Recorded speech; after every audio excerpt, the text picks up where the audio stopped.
Hello, America, and to our friends around the world. Welcome to the Common Sense Show. We have the show freeing America one enslaved mind at a time, defending God, family, country, and we have a special place for the oppressed. And you wonder why I do this, because I wonder why too. I don't need to be doing this, believe me.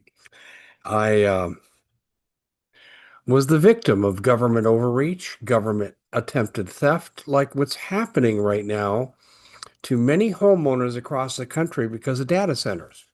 They wanted me and 299 of my neighbors out here in rural northern Maricopa County to be off our property with no compensation whatsoever. Now, I haven't heard that, but I do see some forcing off your property type stuff. And they were never going to pay us. They lied about the purpose until we uncovered it. And we were in an 8-year battle. And finally, we convinced a lot of our state politicians to support us because they were outraged when they found out they'd been lied to by Senator McCain and Senator Ted Kennedy because they wanted this area to be a hub for a Canamex corridor highway system. And we were inconveniently in their way. And I was determined not to let that happen to anybody else. We also use our show as a platform to promote the kingdom. And you don't know how many chances you're going to get. And I'm going to encourage you right now to take a long look at your soul and make a good decision. We are going to talk to you about in here another data center situation. And it so reminds me of what we went through.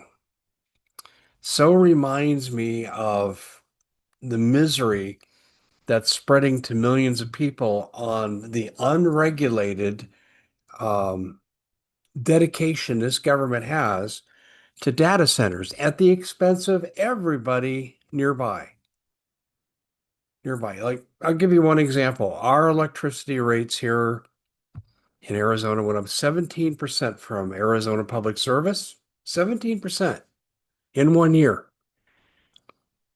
In a country where 65% of the people, you can repeat it with me, can't afford a $500 car repair bill. This is unacceptable. And now we're seeing a situation in Ohio that is just amazing to me that we're letting this go on in our country. We do have a sponsor. We're brought to you by something that everybody needs in their medicine kit, and it is the Nanosoma liquid spray. If there is a better way to prep your immune system and make it optimal in its functioning, I've not found it. And I was skeptical when Scotty Sachs said to me, Dave, you've tried everything else. They say you got strep lung linings not coming back, and it's really, really questionable how long you're going to live. And I said, okay, all right, I'll do it. Within a week, I was functional. A week. A week. I can't guarantee it's going to be that way for you on everything. This doesn't cure a thing.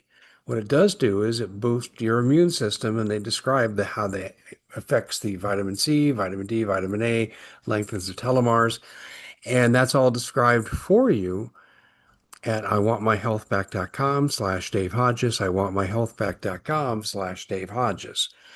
And go there right now. And there's the 3-pack there. They have the gel that you rub on for your joints. Took me about 8 weeks to feel total relief from the pain I had. And then they have the skin cream for cuts and burns. Together, that's the 3-pack, and it's 15% off. I want myhealthback.com/Dave Hodges. Let me go over something that's on X, and then I'm going to expand that into another area. This is on the data centers. Data centers in Ohio, the home of J.D. Vance, yeah, Peter Thiel's protege. Data centers in Ohio are preparing to discharge their water usage directly into lakes and streams, and the EPA is working on permits to let them do it. Do you remember when people were losing their farms for running water that would happen after rainfalls? You remember that controversy? They called it wildlands, wetlands, and they put all kinds of different names on it. But they were causing the loss of usable farmland, sometimes partial, sometimes full, because the water had to be kept pristine. Not the case anymore. The Ohio EPA is drafting permits to let wastewater flow straight into our lakes and streams.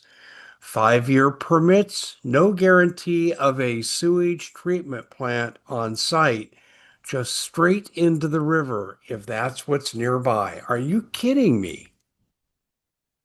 So people could be drinking sewage in combination with their regular drinking water. It's hard to get my mind around this that people are going to let this happen.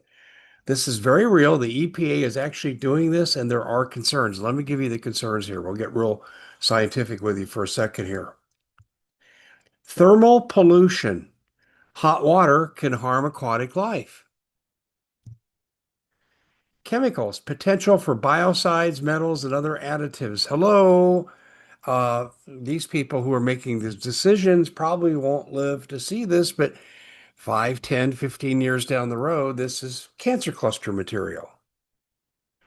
Massive withdrawals and discharges of water-strained local bodies, especially during droughts. This is what we're going through in Arizona, where we have these dams that are in critical situation because of a drought, a over 2-decade drought, and now we have data centers draining the water supply. That's insanity. But we're seeing the lack of concern for the water supply in Ohio. Environmental groups like Great Lakes groups warn of risks to drinking water, recreation, and ecosystems. My question here is this. At what point do the people push back? At what point do the people say no more? At what point do the dock workers stop stocking and packing and the truckers stop driving to deliver? At what point? When I talk to you about the data center effect on drought-ridden water supplies like the Ogallala water aquifer stretching from Texas to South Dakota, what's going on in the Southwest? Vegas and Phoenix are on the verge of having water restrictions, and I've had that confirmed. It's not in the media. They don't want to talk about it because it offends their corporate sponsors who are in one way or another often tied into the data centers. But we are looking at Phoenix and Vegas being in big trouble water-wise. And then there's the impact on the food supply. In fact, I've got a story here from Idaho.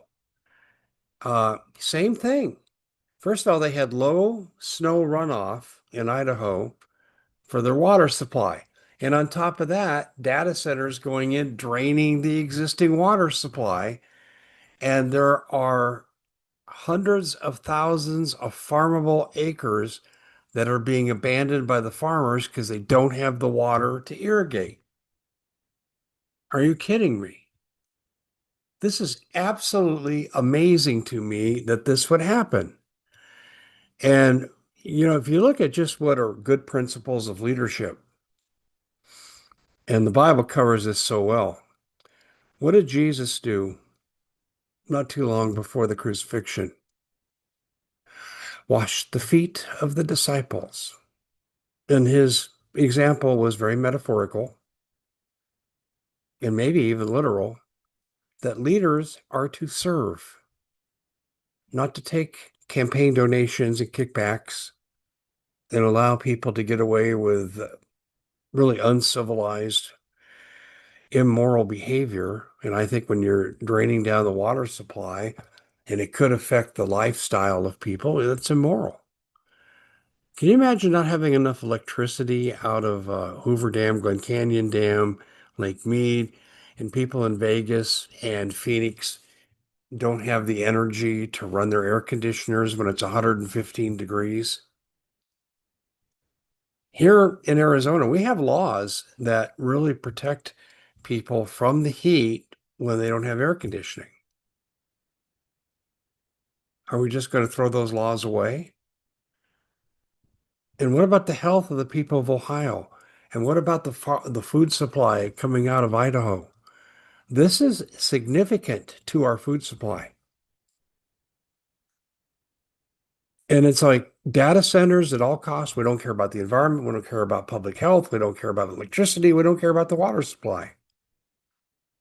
What is it about these data centers that's so important that we're impacting right now? Now, right now, when you add up the Ogallala water aquifer and what's happening in the Southwest, you have somewhere between about 50 to 60 million people that are potentially affected. And that didn't count Ohio or in Georgia, where they're just stealing land for pennies on the dollar from existing homeowners, farmers, to put in data centers. We're not even counting Georgia and Ohio in this. And Virginia is the place where they have the highest concentration of data centers, although Arizona is on the verge of replacing it. It's supposed to be putting in, I've heard it's 59. No, I read this, it was 59 data centers in the next 15 months, is what I believe we're looking at. Can anyone tell me, and you could be anonymous, use someone else's IP, can anyone tell me what is so important about these data centers? Now, we know they are surveillance. They're gathering your data. They're processing the flock cameras. They're doing all of these things to basically engage in privacy invasion. I understand that, and I've been told too this is to train the AI. But is it necessary on this scale? And why is it being regulated? I've always accused the EPA of being overzealous in its enforcement. Now we have virtually no enforcement. We've gone from one bad actor of the EPA to the opposite extreme, and both are bad. A lot to think about here. I'm soliciting information because, listen, I have relationships with people in Arizona government. Most of the relationships are good. And many of them feel overwhelmed by the system as well. They don't like the system any better than you do. And they're trying to change it. But even these people are shut out of real intentions. I had four of them come and seek me out when I was representing Ironhawk Financial at a major public event, State Farm Stadium. They came just to seek me out because they heard I was going to be there on promotional material. And they were expressing extreme concerns over several areas. And this is before the data center situation really exploded. And I'm planning to revisit this with them because I think this is the issue of the day. Well, that and to destroying our economy through starting up the war again. But if any of you have insight into this, because I believe these data centers have to be doing something that's really, we're not quite seeing what it is beyond what we already know what it is. Reach out to me. Let me know. Reach out to somebody. We need to get this out in front. And what I'm disappointed about, and some of it's the mainstream media that won't touch a data center issue with a 10-foot pole, uh, but this needs to be a major campaign issue. And one footnote here about campaigns. When I look at candidates running for office, this is what I respect. Candidate A says, this is how I'm going to help solve some of the problems we're facing and the vision I have to improve what we have. And I'm looking for candidate B to say the same thing. Instead, do you know what we're seeing? You know what I don't know if this is true in your area, but here in Arizona, the local media, when we see our state office ads for legislators, city council, whatever it is, you know what we're seeing is candidate A, his mother wears mismatched socks and she dated a midget after she cheated on her husband. And yeah, I mean, I'm seeing the most ridiculous personal attacks. In fact, we were driving home. We had a church event last night, and we're driving home from it, and we're looking at the signs, the political signs on the sides of the road. And I made the observation. I said, anyone notice here in the car that every political ad is a personal attack and nothing about an issue? Is this true in your city too? And issues like, I'm going to have data centers respect the environment. I'm going to have data centers respect the water supply, your right to privacy. Are you seeing anything about that? Not at all. This has to become the top two or three issues in the country, across the country. And please tell me when you saw the last story that did an honest analysis in the mainstream media on data centers. I mean, not even covering it like some people feel that. On the other hand, we're looking at this. We're not even seeing those kinds of stories. Data centers, good. It's bringing jobs. Let me destroy the myth before I close. The analysis that have been done by many public groups tell us that the data centers do bring jobs temporarily. Construction, that's as good as it gets. Security and maintenance, low paying jobs. And the damage they're doing is not offset by a small number of low paying jobs. Remember, it's a data center. What's going to be running it? AI.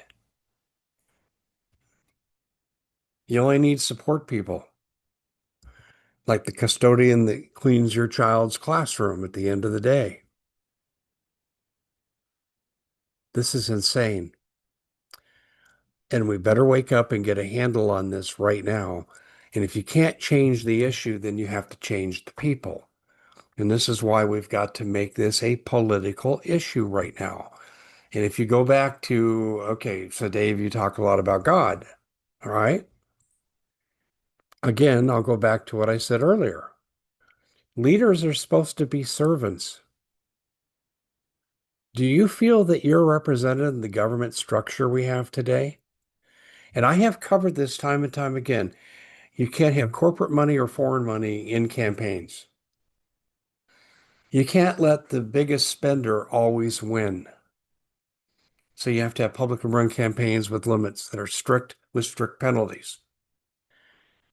And we have no movement in this area. The founding fathers hated political parties. Now, eventually, a couple of them got involved in them, and the rest is history, as they say. And really, the political parties had more to do with our Civil War than anything else. You say, but David, was slavery. Yeah, but that was part of the political party issue. George Washington wrote in his farewell address, avoid political parties. Crazy. This is absolute insanity what we're doing to ourselves. And we only have a short amount of time. We're in the midst of primary season, and this is where the real decision gets made. Because if you get data center candidate number one versus data candidate number two, you lose no matter who wins. I'm Dave Hodges. This is the Common Sense Show. Check out our TV show at thecommonsense show.tv, and we'll see you back here again next time.